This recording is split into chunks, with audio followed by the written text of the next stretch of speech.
कहिए रामयार, कैसा चल रहा है? सब कुछ अच्छा चल रहा है स्वामी जी, मगर एक खास बात। एक खास बात? कौन क्या? वह यह कि मेरा मन अब संसार में नहीं लग रहा।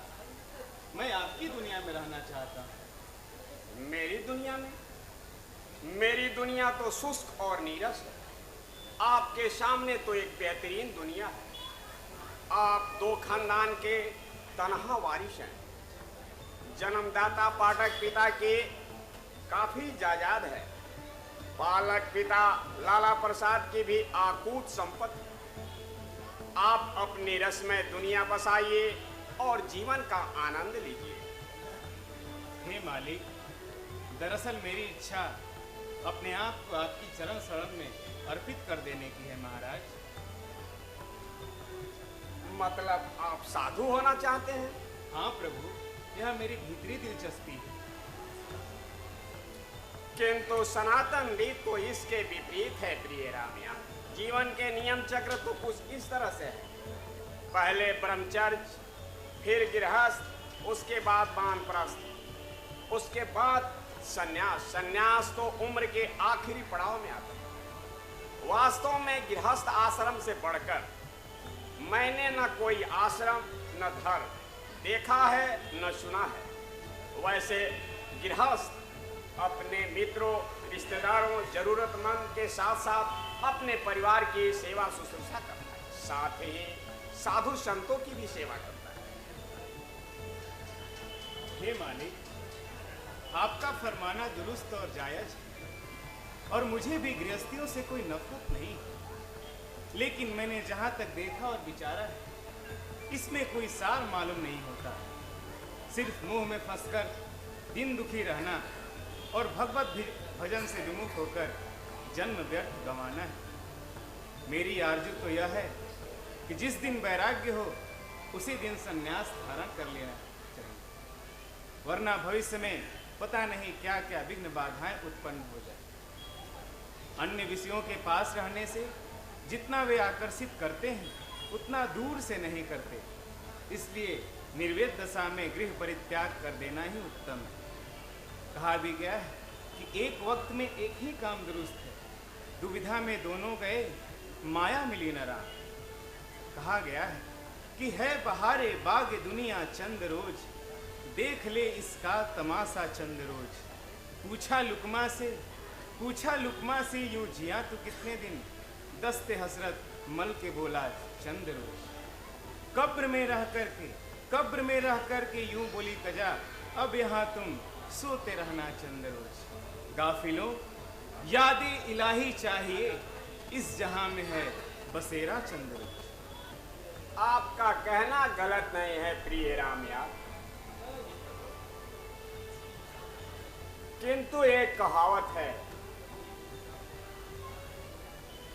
नियम के खिलाफ चलना ठीक नहीं। कामदेव बहुत ही बलवान बदमाश है। योगी पराशर विश्वामित्र का उदाहरण है। जवानी में जोग के खिलाफ इम्तहान है। हे प्रभु, आपकी इस कहावत पर मैं तो कोई टिप्पणी नहीं कर सकता, लेकिन कहा गया है कि कबीरा मन तो एक है, भावे जहां लगाए, भावे हरि की भक्ति करे, भावे विषय कमाए। हे प्रभु, गृहस्थ आश्रम में रहने वालों की हालत एक रेशम के कीड़े जैसी होती है। जैसे रेशम का कीड़ा अपने अंदर से तार निकालकर उसकी गोली बनाकर उसमें फंस जाता है और हताहत होता है, वैसे ही इंसान अपने दिल से कामनाओं और अभिलाषाओं के तार निकालकर उसके बनाए हुए जाल में ऐसे फंस जाता है कि उससे निकलना मुश्किल ही नहीं, नामुमकिन सा हो जाता है। हाँ, अगर आप कहते हैं कि आज़ादी और गिरफ्तारी का कारण इंसान ही का दिल है, आश्रम पर निर्भर नहीं, सो आप अच्छी तरह से जानते हैं। जब तक इस बेकाबू दिल को वैराग्य और अभ्यास से काबू में न कर लिया जाए, तब तक गृहस्थ आश्रम में दाखिल होना उचित बात नहीं करूँ। अलबत्ता वैराग्य और अभ्यास से इस दिल को काबू में कर लें, ख्वाह सन्यासी बने या गृहस्थी, कोई फर्क नहीं पड़ता। गुरुदेव, दरअसल मुझे सन्यासी होने की प्रबल इच्छा है। प्रिय रामयाद, आपका यह ख्याल है कि साधु हो जाने पे कोई चिंता नहीं रहती, खाने पहनने की चिंता तो बनी रहती है, इसके बाबत सदा अनिश्चितता बनी रहती है। हे प्रभु, गृहस्थ आश्रम में तो ढेर सारी चिंताएं करनी, और इसमें तो केवल अपना शरीर है, जैसे चाहा वैसे रखा। और रही बात खाने पहनने की, तो हमारा काम बनाने वाला प्रभु स्वयं हमारी चिंता में, हमें किस बात की चिंता करनी। वो कहते हैं कि तू चिंता ना कर अचिंत रह, तोरी चिंता मैं की, नया रोज रोजी नहीं, कब तक तू है दिन। साधु कोई उद्योग नहीं करेगा तो क्या मांग के खाएगा? हे प्रभु, साग पात कंद मूल फल खाकर रहा जा सकता है, कोई जरूरी है कि हलवा पूरी कलाकंद ही खाया जाए। और वैसे भी मुझे इन सब चीजों में कोई खास दिलचस्पी नहीं है। दरअसल मुझे साधु होने की प्रबल इच्छा है। ठीक है रामयाद, लेकिन निश्चय का होना बहुत आसान नहीं है, सबसे तो बढ़कर के संस्कार होता है। हे मालिक, आपकी बात अकाट्य है, लेकिन कुदरत ने मेरे वास्ते जो परिस्थिति पैदा की है, उससे यह साफ जाहिर होता है कि उसको मुझसे कोई विशेष कार्य करवाने।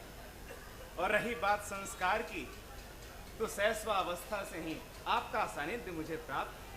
प्रिय रामयाद, आपके निश्चय ने मुझे चूक कर, यदि साधु होने का विचार हो ही गया है तो ऐसा ही सही। एक बात की मनाही है। वह क्या प्रभु, आज्ञा कीजिए। वह यह कि लाला नरहरि प्रसाद और उनकी धर्मपत्नी ने आपको पुत्रोत पाला है तथा सेवा शुश्रूषा कहा। लाला पिता का देहांत हो चुका है और वृद्धावस्था में माताजी का एकमात्र आप ही का सहारा और भरोसा भी है, बल्कि तमाम इंतजाम माताजी को आप ही को करना है।